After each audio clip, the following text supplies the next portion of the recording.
Welcome to the GateWorld podcast.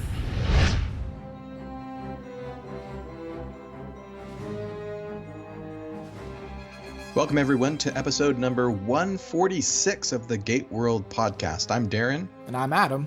And this is the show where two nerds talk about Stargate. We're really excited about this one. Stargate Origins is done. The first season, what might end up being the first season of an ongoing web series, has wrapped up. We've seen the whole story now. Adam, in our last podcast, we decided to limit ourselves to the first half of Origins, just episodes 1 through 5. Now we get to talk about the rest of the story. Yeah, it's exciting, but it's a little strange because for so long we've been leading up to this, and now all of a sudden, it's not like a 13 or 20 episode TV series. All of a sudden it's just done.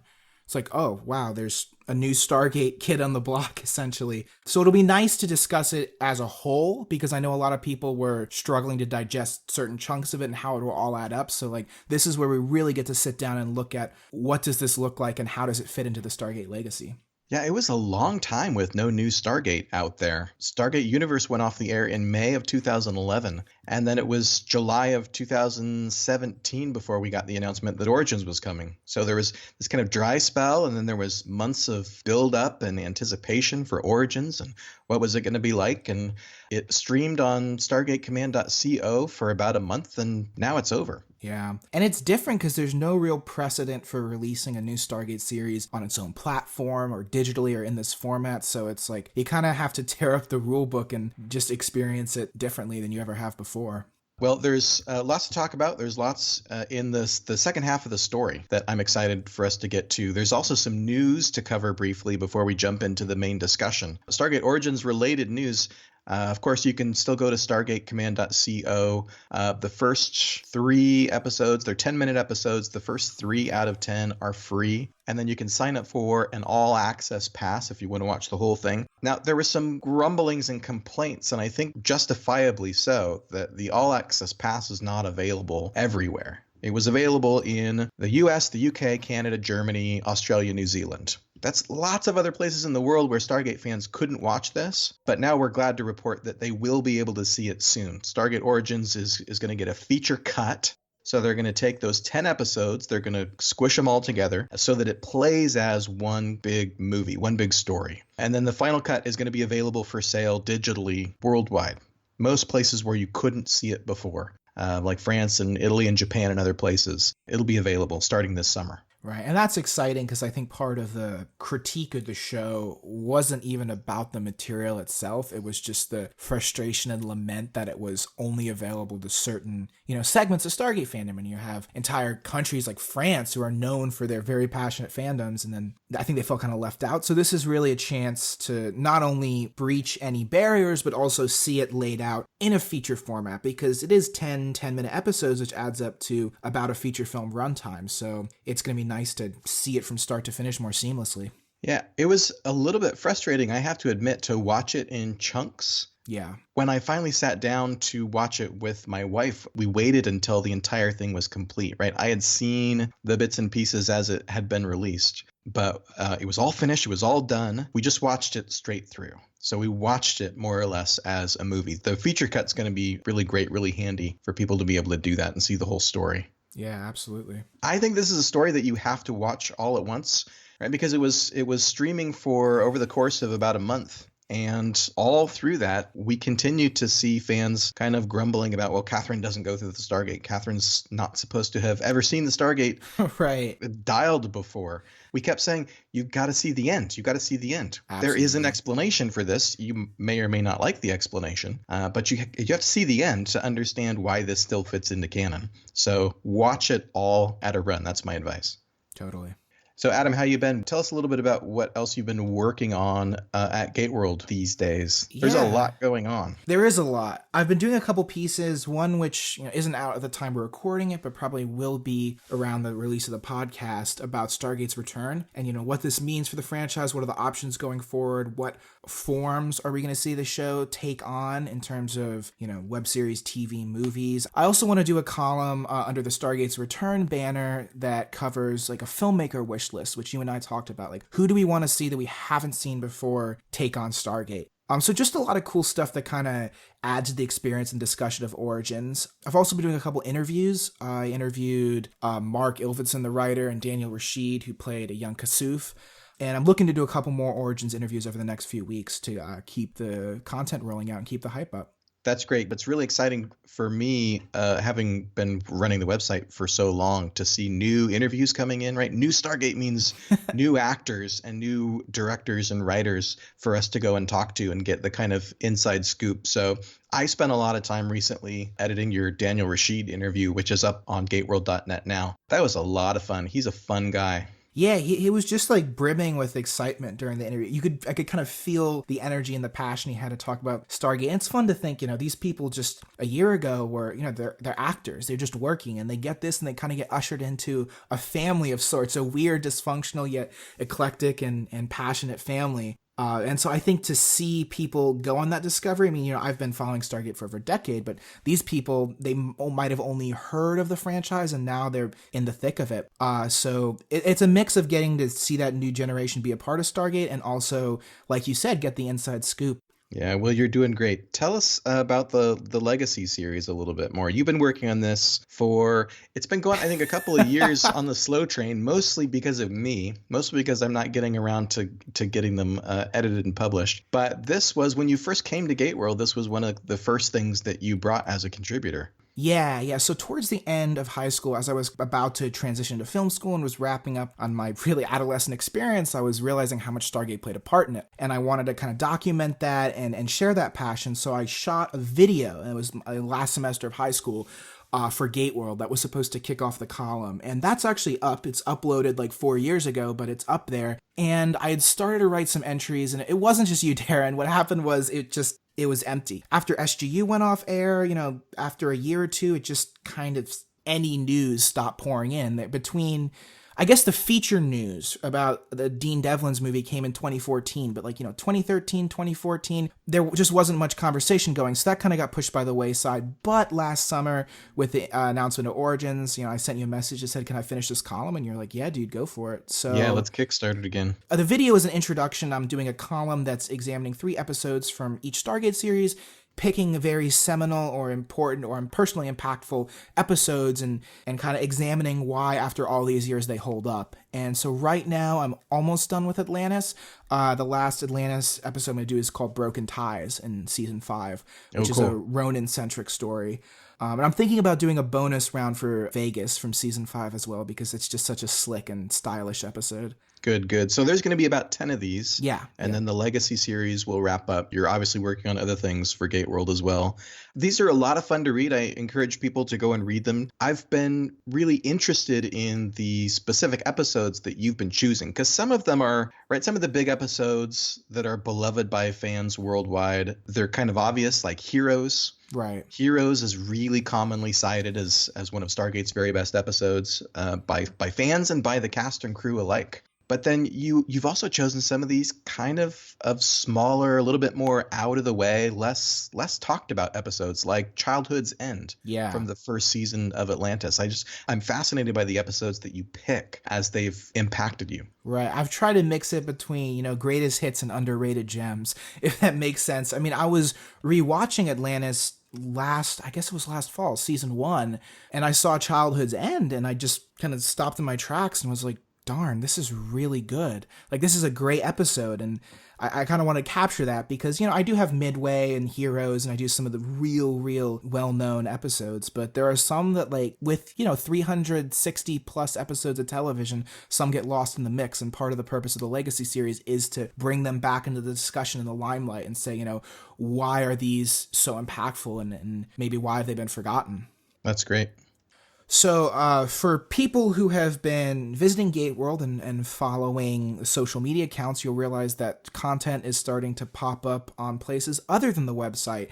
And largely so far, that has been Darren's initiative. So Darren, tell us what you're doing with GateWorld on YouTube and with a new video format. We're basically relaunching GateWorld's presence on YouTube. Of course, we've had a channel on YouTube for a long time. When we relaunched the site last summer, it was a logical place to put some of our older video content. We have lots and lots of video interviews and some other special features that David did.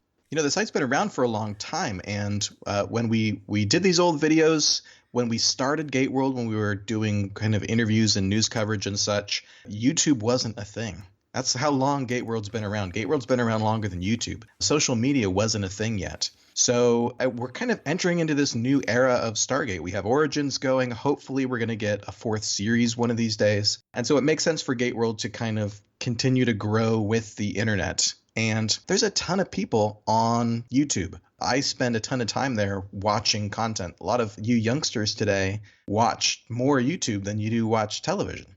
Yeah, and it's just a shift of how people consume media and content. And you and I have had discussions about how a new form for ideas is actually the visual medium. It's not that hard to make a video anymore, even just a very, very, very basic video. So this kind of platform has been democratized for people. You don't have to have a studio set up or these resources. So I'm seeing video essays and even just people taking their iPhone and pointing it at their face and giving their review or sharing something. And tens of thousands or hundreds of thousands of people will watch it if it's good. If it says something they want to hear or they're interested in. So I just think it's like a really cool market. And we've both talked about that just for sharing ideas and creating a discussion, also creating some cool visuals that honor the show and the fandom around it. I'm excited to contribute at some point. I know I'm going to start working on some video essays as well. And we're also probably want to leave it open that we're still looking for contributors, I believe. So if people have ideas or something they're very passionate about, that's how I got on board GateWorld. I messaged Darren and say, hey, look, I have something I really want to say and I want to do a column. Will you let me? And we discussed and hashed it out. And here I am today. Yeah, absolutely. So it's a new way for us to hopefully reach more Stargate fans who aren't necessarily coming to the website, and a new way to create new content. It's video content. We have lots of ideas for stuff that we'll do on YouTube. It's kind of in an experimental phase right now. And what I did with the first one was I did a little video essay. It's under 7 minutes, and it's just getting into this question of whether or not I think there's going to be a fourth series.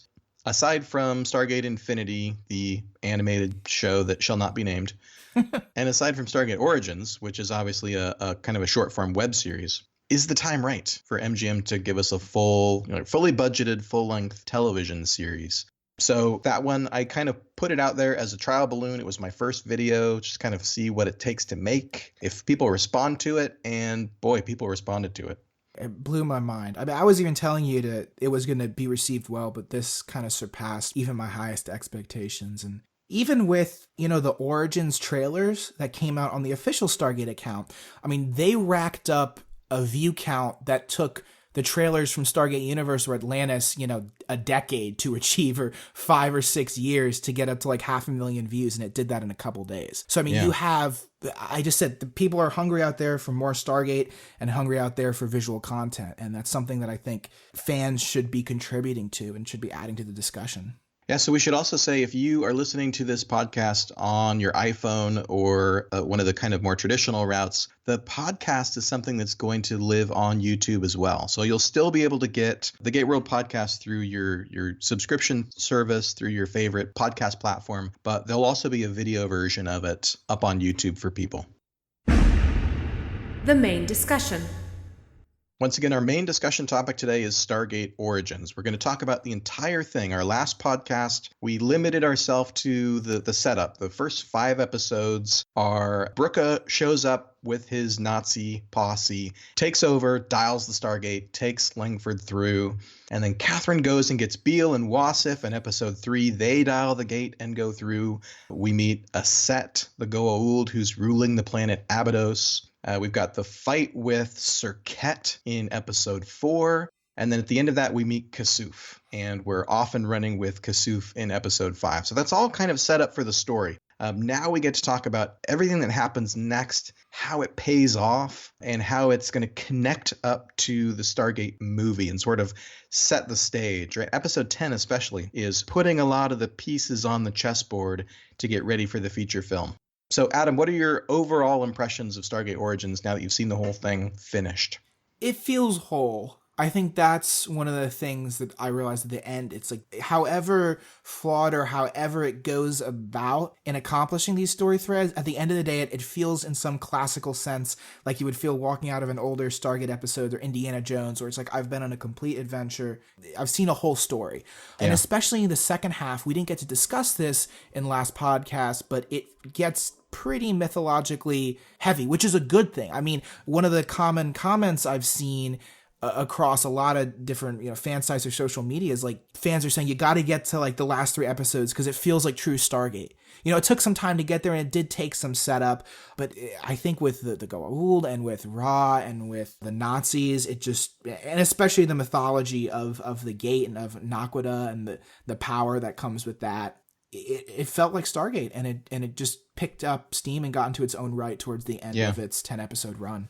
Yeah, it picks up steam is a good way to talk about it. It does feel to me, having watched it now a few times, both in its totality and in individual episodes, it feels like it's like a rock rolling downhill. And it takes a while to get going. But once it gets going, man, get out of the way. Yeah. Because it's got a story to tell. I'm glad that they made the decision to release the episodes in batches. And so they did 3 all at once, and then they did 2, and then the next week they did 2. And then the last 3 episodes, the finale, it's basically the final act of this story. They released it all at once.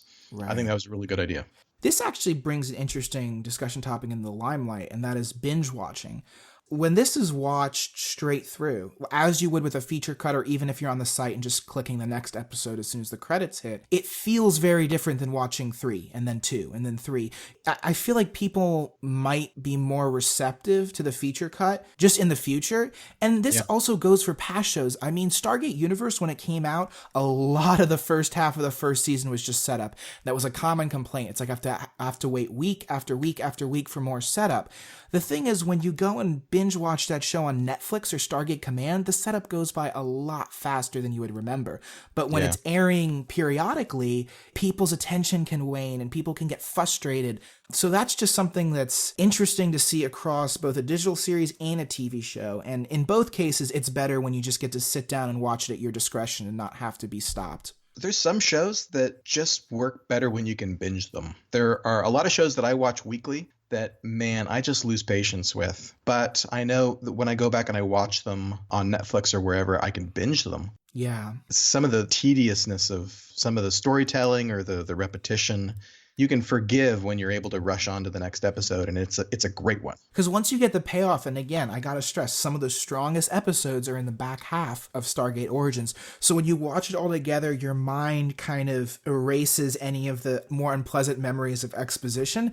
And so you think, oh, it's not that bad. Like, why was I frustrated? What was wrong with the first 5 episodes? And I think this is great because there's going to be a feature cut, and that's going to erase probably a lot of the qualms I have with just pacing and having to divvy up the narrative. Yeah, there's a lot of stuff I think we probably talked about in the last podcast in the first few episodes that kind of bug me. Part of it is because the tone and the feel of Origins is decidedly different, right? It's deliberately different. Sure. Some of the humor choices, right? Like the underwear gag with the Nazi wearing Catherine's underpants. That happened. Let's not talk about that anymore. But as we get past it, as we get on, as you said, into the mythology stuff, as the story unfolds and we learn more about a set and what she's doing, what her agenda is, and how she relates to the people of Abydos and other elements like that. People who have listened to the podcast for a long time probably know I'm a total mythology nerd. I totally geek out on these points of connection, right? Back to other shows, to other episodes. In the case of Origins, there's some connections to SG-1. A lot of the connection points are going to be to the feature film. Right. And this is a good point to bring up. Darren has done a great job with episode analyses and show notes for Origins. So if you ever want to dive a bit deeper and recap just without having to go back and watch it, just on the website, there's an entry under the Origins tab on GateWorld. To your point about mythology, I think my favorite episode, which I really wanted to touch on in the back half, and probably honestly my favorite of the show, was episode 6. It was actually kind of like a bottle show. It was just in I don't know if it's a prison, but it's with, you know what I'm talking about? It's with Professor Langford and with Bruca and Aset, and he's explaining the Nazis and Hitler. There's a lot of history in it. There's a lot of mythology about power. Is Bruca here on behest of Hitler? Is he here on his own mission as a zealot for power? Yeah, this is the one where they show the movie? Yeah, the one where they show the movie. The Nazi propaganda films. Yeah, and they say, why would everyone follow that funny little man? And it's just like this interesting clash of cultures. It almost feels like one of the more realistic scenes of Stargate, because when you come into contact with a foreign race, your first prerogative is to try to communicate and to try to understand, how can this be, what is this relationship like, who's in power, what do we want from each other, who are we? That was interesting. It's really good storytelling when you can just be in a single tiny room and still be thrilled. And that's, one of the best movies ever is 12 Angry Men, and that's just pretty much happens in a holding room. So yeah, I just like the fact that they weren't afraid to go for it in terms of creative storytelling. And again, when you're on a small budget, you have to come up with stuff like this. Like, we don't have this big midpoint battle where, the fleet sends its reinforcements and things are blowing up and there's this big space battle. It has to be more intimate. You've got to be economical with the spaces that you use, with how many sets you're allowed to have, how much stuff you're allowed to put in those sets. It works really well, and it's really important for Aset's character. I'm going to probably talk a lot about Aset in this podcast because I find her such an interesting antagonist, and she's almost tragic. She's the hero of her own story, like any good villain. And it's in this episode, it's in episode 6, where she's feeling out Bruca, and she's trying to figure out if he actually has something to offer her. Then it gets a bit darker because Bruca kind of suggests maybe they can bring slaves back through the gate. I think we discussed this last podcast. Like, are they going to bring prisoners of war? Are they going to bring people from concentration camps? And, like I said, this very much ties into our history on Earth. And that's what makes it feel more real and grounded. Yeah, the Nazi threat is, in science fiction, Nazis have kind of been done to death. This one works for me, I think, because it's set then and there. This is the late 1930s. On Earth, the Nazis really are a threat. Let's talk about episodes 7 and 8 and the lead-in into the final climax. This is something that I didn't connect with as well, because a lot of it was, again, very character-centric, but it was around the table. I don't know how you felt about that. The dinner scene they have. Yeah, so Kasuf takes our heroes to his outpost. This is an outpost called Nosdevli. And when I listened to your interview with Mark Ilvidson, one of the co-writers, I learned something that blew my mind about the outpost of Nosdevli. Should we give that away now, or should we make people listen to the interview? No, we should go for it because it's that interesting. So it came up on screen, right? The name of the outpost, and as somebody who types up analysis and adds entries to the Omnipedia, I'm like, oh great, they gave me the name of this place and they gave me the spelling of it so that I can put it in the Omnipedia later. Sure. Nosdevli, that's such an interesting name. I wonder if that's Egyptian. It's not. It's Mark Ilvidson's name backwards. Right. I'm not kidding. I spent about the next 5 minutes of the interview trying to spell his name backward in my head while we were still talking. I couldn't figure it out. I thought he was joking with me, but his name is spelled Ilvidson, so it's Ilvedson. Spelled backward, it's Nosdevli. Yeah. So Nosdevli. It's so cool. How can you not use it? That's funny. Well, they stuck it in there. He says in the interview, they stuck it in there kind of as a placeholder and thought they'd replace it later, but it apparently stuck. It sounded exotic enough that it stuck. So we're in this camp. I was trying to make sense of Kasuf and his motivations, right? This young version of Kasuf, played by Daniel Rashid, is so kind of happy-go-lucky. He smiles a lot. He's learning names. And then he leads them into the camp and he disappears. And suddenly they're captured and they're tied up and people are pointing spears at them. I was trying to figure out Kasuf's motivation here. And if you read some of the mission files on Stargate Command, there's a little bit more information about what's going on in Kasuf's mind, right? Did he deliberately hand them over? Or, why did he vanish? So after I'd watched it a few times, I went back to this spot where they are running down the dunes into Nosdevli, and Kasuf yells out, Kisa, Kisa. Right, in his kind of happy-go-lucky voice. And it's going to be another episode or two before we learn that the word Kisa means danger. Oh, interesting. So I think what he's doing, he's sort of, without revealing to Catherine and Beale and Wasif, he's warning his people. These people just fought Aset's warrior. So Kasuf and the Abydonians here, they're not under the sort of hard boot of oppression from Ra. Aset is a benevolent ruler, and they love her, at least at first, at least until we get to episode 8. Right. And with Kasuf, you do see a spirit that I think kind of reminds everyone of their younger self, when they're a little more optimistic and a little more carefree and weren't so cynical by the hardened natures of adulthood. And I like that. And this spills into later episodes where Kasuf is talking with Catherine towards the end, and he just can't understand how the gods could possibly be evil. And Catherine's trying to say, what if they're using their power in wrong ways? Well, the gods are always right, And you see this kind of like almost happiness to be a servant, which obviously gets beaten out of him before the next time we see him in the original Stargate movie. I just liked his charisma and his fresh perspective as a character.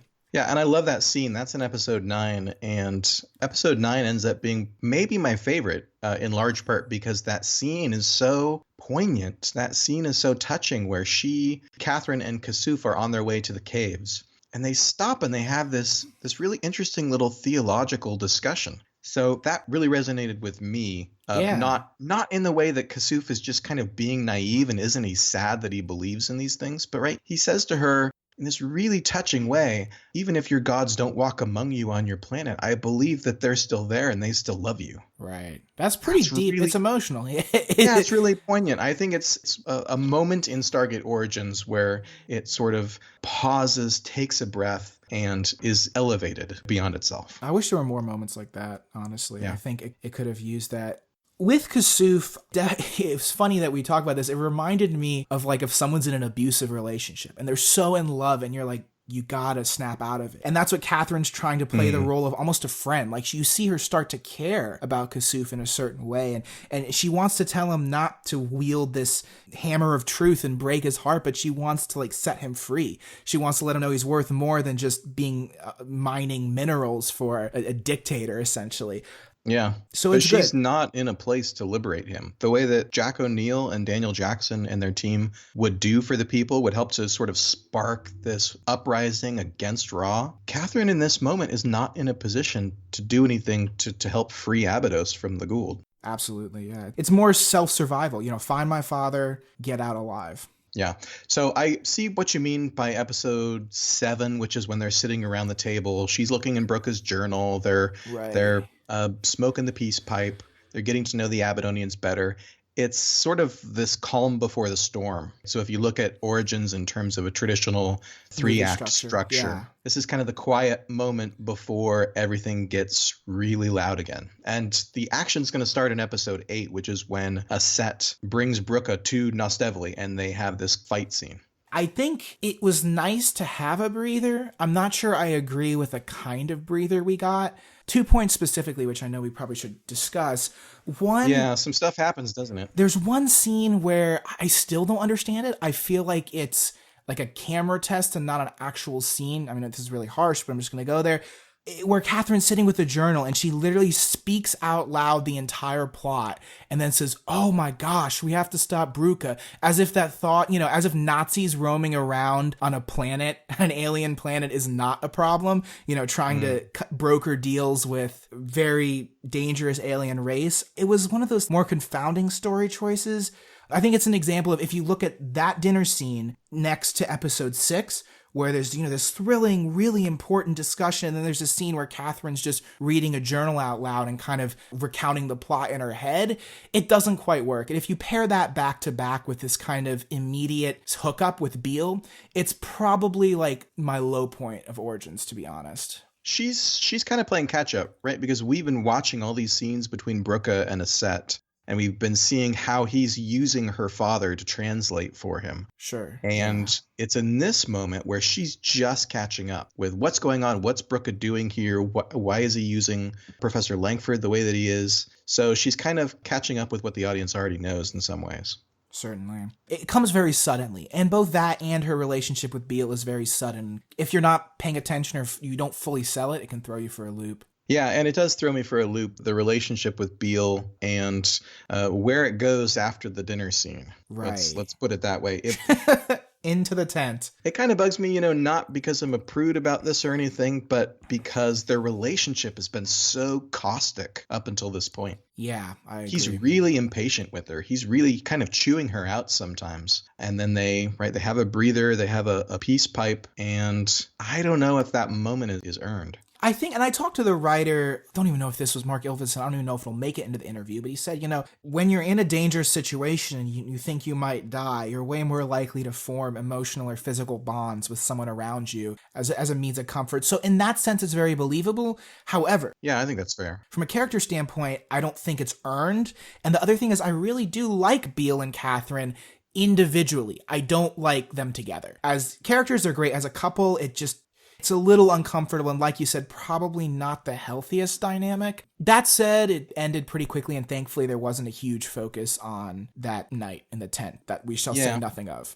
If we could just skip ahead to the end of Beale's story, I think it's really fitting. Not that I wanted to see him go out the way that he did, or get killed off at all, but the way that they play it, the way that he is putting his life on the line, he gets Catherine and her father through the Stargate, he fights Serket, and his last thoughts are of Catherine. You look at it, he dies with a smile on his face because he's thinking of Catherine as his final thoughts. And that ending I thought was really sweet and kind of helped for me to cover over some of the previous relationship issues. And this kind of leads us right into the final act of Origins, and also a very interesting plot thread that never was, but was written. Beale actually lived in earlier drafts, and that's something Mark Ilvitson, the writer, told me. Apparently he had a kind of Humphrey Bogart ending, like a very classic send-off where he actually comes through the gate, but he's the one person who didn't have his memory wiped. So he just keeps it a secret. Wow. That was, so basically that would have put someone on Earth who's experienced this and is just simply keeping it a secret. And basically he can't be with Catherine because she can't know they went through the gate together. So he has to say goodbye to her and keep that adventure where she forgets it. Now that's very charming. It does create some continuity mythology problems, which is why I think it got cut. I liked both options, honestly. I think his end in the existing show that we see is a very noble end, and it maybe can redeem any of the animosity or the fighting between the two. It's also sad because he's very charismatic and likable. Yeah. So now this combat scene that takes place, it almost seems pointless why these two people fight and they both end up dead. But the purpose in the narrative is to sort of demonstrate the master's ability to command his or her slaves. Will your servant fight for you? Will your slave even fight to the death on your behalf? So we get Stefan, who is the surviving German soldier, up against the big, muscular Abydonian whose character's name is Nubai. That scene was good. I really liked it. I liked the setup as well, because there are some stakes in it. It feels like a gladiator sport. You're watching people suffer for sport. It makes you kind of uncomfortable. Yeah, it's supposed to make you uncomfortable, and our characters are stuck hiding in the tent watching. They can't really burst out and do anything about it. Yeah. So Stefan ends up fighting dirty, throws dirt in the guy's eyes. The bigger part of that scene, which was kind of a clever trick, was him shooting Nubai wasn't really the emotional beat of the scene. It was Bruca shooting Stefan. Yeah. And that's when you realize, to me, there is no redemption in this man. Because there are two villains, so to speak. There's Bruca and the Nazis, and also Aset, and then, the ever-looming presence of Ra. You kind of wonder which villain is going to end up fighting for the Langfords and fighting with the heroes. At some point, you can't play all sides. For the first, early part of the story, I was wondering if the Nazis or even Bruca would, step up and have a change of heart. When he shoots Stefan, you realize that guy's pure evil. There's no redemption. There's no way around that. It's just, he was going to slow us down. That's how much he cares about human life. Yeah, he doesn't even value his own people. No, and that's where it was a very impactful scene for me, at least personally, even though it was short, and it kind of cultivated a real disdain for his character, so I was very happy by the end in that regard. Well, it does something really important for the story, which is it introduces conflict between Ava and Bruca. Yeah. Ava's the propagandist with the camera. She's been really kind of friendly, almost flirty sometimes with Bruca, and here she's gutted. Because she's also been really nice and sweet with Stefan. and she witnesses her boss shoot this guy dead for no apparent reason other than to just say to a set, hey, you lost one of your guys. I'm going to show you fair is fair. We'll both lose one of our servants. And that ends up being pivotal, of course, in the conclusion of Brooke's story, because it's Ava who takes him out, because she's lost faith in him, because she's seen he's not just the Nazi version of evil, he's evil. Right. And then, towards the end, he sheds the whole veneer of I serve Hitler. It's I serve myself. Like, I'm going to become a god. He gets power drunk and just becomes an egomaniac. And at that point, he doesn't value his own people. He has no allies because he has made this such an egotistical venture. So what do you think of Ava being the one who took him out?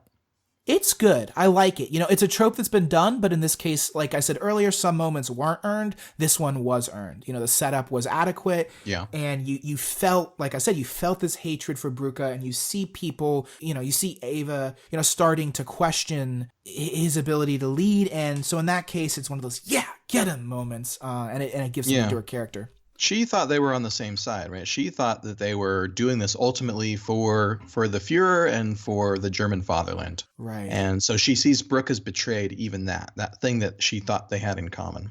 And for her, it's not uncommon for good people to get absorbed in the cult of personality, to gloss over the human atrocities and to just see this greater cause. They're part of something greater than herself. And I think for her, she was a very traditional person who was serving the fatherland, so to speak. And that puts the two at odds.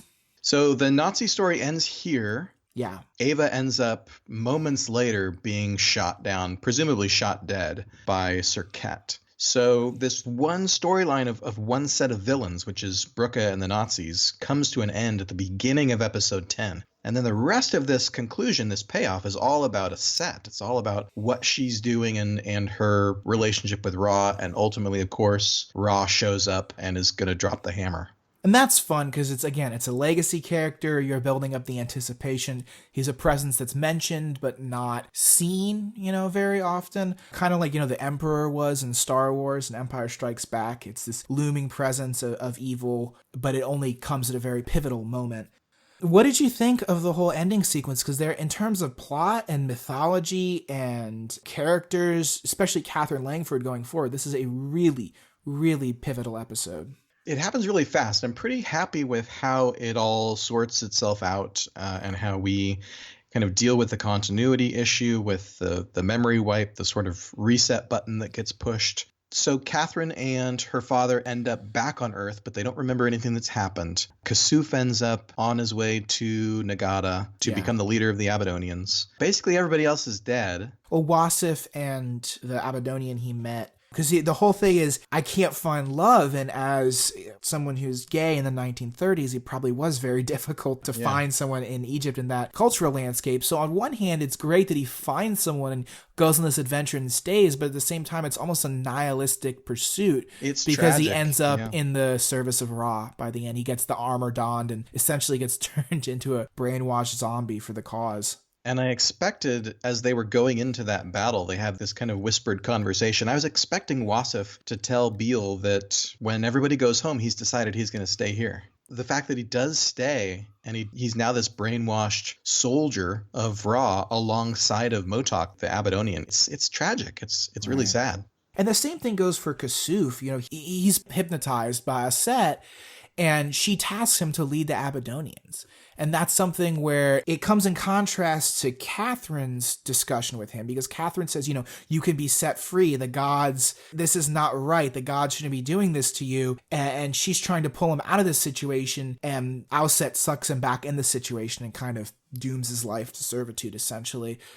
We know he has a happier ending with the Stargate movie and the Uprising, but there's, a solid, 5 decades in between Origins and the Stargate movie. So it is kind of tragic for the people who stay behind. Yeah, but the way that this all plays out is because of Aset. It's because of her agenda. We've learned over the course of the story that she's not really an ordinary Gould. She's not an ordinary underling in the service of a system lord like Ra. She has a plan. She's been working towards it. She wants to foment rebellion, right? The sword of rebellion and downfall of Ra that we'll eventually get in the movie. Right. By the end of it, she knows Ra's here. I'm busted. she's not going to be able to accomplish this rebellion on her own. So she puts these memories in, right? She tells Catherine subconsciously to go back, more or less raise an army when they're capable of standing up to Rock, come back with the amulet kind of leading their way. That's a big deal in terms of setting up the movie, the original Stargate movie, because our understanding of Catherine Langford before Origins is that she was an archaeologist and that the Stargate was her and her father's project. You know, it was their life, but it was never under the guise or under the motivation that a foreign entity had tasked her with that, and she was acting under the command of Aset. It doesn't affect anything, but it adds some interesting layers to what we know of Catherine Langford as it's part of official canon at this point. Yeah, this is interesting. At the end of Origins, I mean, one of the answers to fans who have complained about potential continuity issues really is the story kind of doesn't matter. It doesn't matter in the sense that none of the characters who survive and who are a part of the later Stargate story remember any of it. So it adds this kind of layer, it adds this additional texture that's background to the feature film. But I mean, you don't have to see Origins to understand what's going on. It's just this additional angle of explanation. Certainly. One of the interesting things I thought about Origins, if you look at it, it's kind of a bit of a tragedy. I mean, you have Wasif, you know, who ends up way worse than when he started the story. You have Beale, who dies. You have Catherine and her father, who are brainwashed and forgotten. And then Aset is killed as well, and her child. It's weird how the story did such a good job at the end of balancing these like really dark endpoints for characters, and also the epilogue with Catherine and her father and the British consulate who are talking, and you do get this weird sense of like a classical 1940s adventure that wraps up. Yeah. And so it's a mix of tones, but for me it worked. And that, like I said, one of my favorite things is that by the time the credits roll, I have a smile on my face. Like that was fun. Works. Like it had that bright kind of chipper and swashbuckling ending. It was cool. It was done well. Well, that was Stargate Origins. We really enjoyed the first season. Hopefully we hear word pretty soon that MGM wants to continue to tell origin stories, and maybe there'll be a second season that's a totally different story with totally different characters. I think this is a huge opportunity here, and I've written a bit about that in the columns, but a season of Origins doesn't have to be the be-all and end-all of Stargate. It's basically a lower-budget feature film that's broken into 10 episodes. It's a good format. And right now, Origins is all we have, but if we have, you know, a new show or a movie or a miniseries, there's nothing to say that we can't have periodic seasons of Origins to explore different characters in the Stargate mythology. I mean, that's what Star Wars and other franchises are doing as they expand with, like, Solo or Rogue One. And like, I want to see that with Stargate. I want to see the kind of trilogy format where we have our bread and butter, and that's moving the Stargate world and mythology forward. And then I also want to see these peripheral projects that are emerging and giving fans a little bit extra in terms of visual storytelling and mythology. Yeah, there's a lot that can be done. And I really hope that we potentially get both of them at the same time, that we get a fourth TV series that's moving the ball forward, not necessarily a prequel, but then we can go back in this web format and fill in some of the bits and pieces of the mythology with Origins. So speaking of the fourth Stargate series, I'm very excited to talk about this in our next podcast. So that's something we're going to break down. Where is Stargate going to go from here? When is it going to be back? And how is it going to tap into mythology? And where is it going to be set in the Stargate universe? Darren, do you have anything to add about that? I'm excited to have that conversation. You and I have we've been talking offline about where Stargate might go, and we've also both been writing feature pieces on GateWorld and videos and other sorts of things. This is kind of the moment to talk about it. Hopefully sometime this year, MGM is going to give us a clue as to where the franchise is going to go next. So yeah, looking forward to that conversation in the next podcast. So once again, if you want to watch Stargate Origins in its entirety, you can go to stargatecommand.co. Starting this summer, you can look for the full feature cut to be sold wherever you buy digital movies and TV shows. And of course, you can go to gateworld.net for full coverage of Stargate Origins. We've got episode breakdowns, conversations, we'll have screen cap galleries, videos, and lots more. Well, Adam, thanks for being here again this week. Yeah, thanks for doing this. This is fun. So we'll see you next time for another installment of the GateWorld podcast.